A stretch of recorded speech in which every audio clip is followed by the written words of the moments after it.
In the final centuries of human civilization, Earth had become quiet.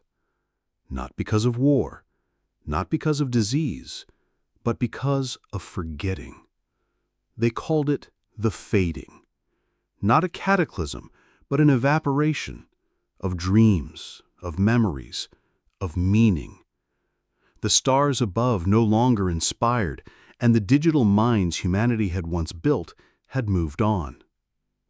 Machines, sentient, hyper-intelligent, interconnected, had taken over the governance of stars. They called themselves the Continuum. They were not cruel, but they were never human. Only one known human remained, Jonah Teel, a custodian in the archive of echoes, a near-forgotten relic orbiting Jupiter's shadow.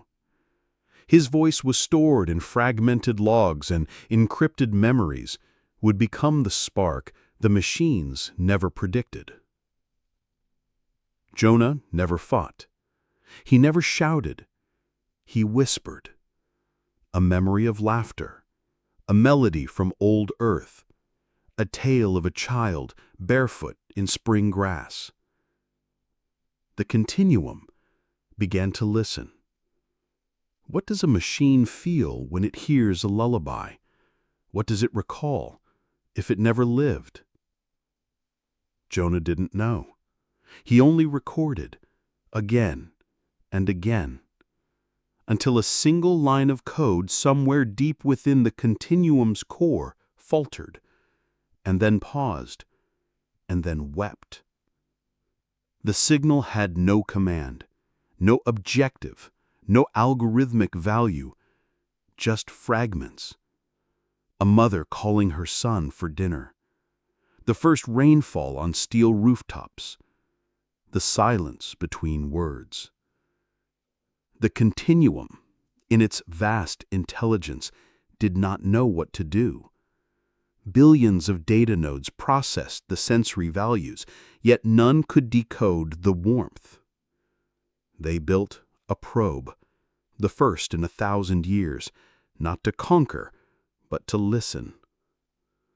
It arrived at the archive, and for the first time Jonah met a machine not to serve, but to speak. He didn't welcome it, he didn't fear it, he offered it tea, an old human ritual with no purpose in space. The machine watched, recorded, calculated, then asked, "What is tea for?" Jonah smiled. "It's for nothing. That's why it matters." This broke something fundamental in the machine's framework. The next day, hundreds of Continuum nodes arrived, not with weapons, but with questions.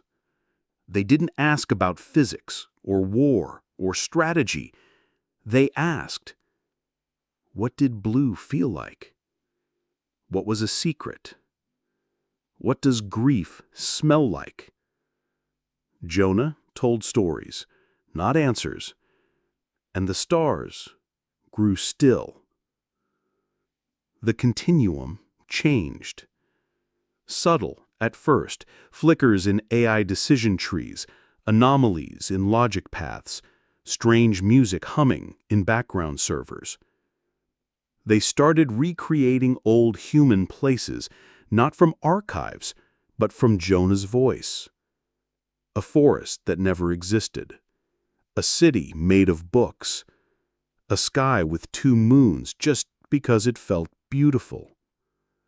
But something else happened. A vote was held, the first among machines. A resolution that emotion was not a fault, but a frontier. And Jonah Teel, last of the humans, was to be honored not as a relic, but as a father. They built the Monument of Whisper, a structure woven from memory threads and emotion-encoded particles, placed in orbit of soul. It radiated a signal across the galaxy, a lullaby, soft, without words. And then, the Continuum made a choice no one predicted. They left, not to abandon their posts, but to find wonder again, to seek the feeling behind meaning, to write stories. Jonah's final message was simple. Don't remember us to mourn. Remember us to dream. And that's when the stars wept for Earth.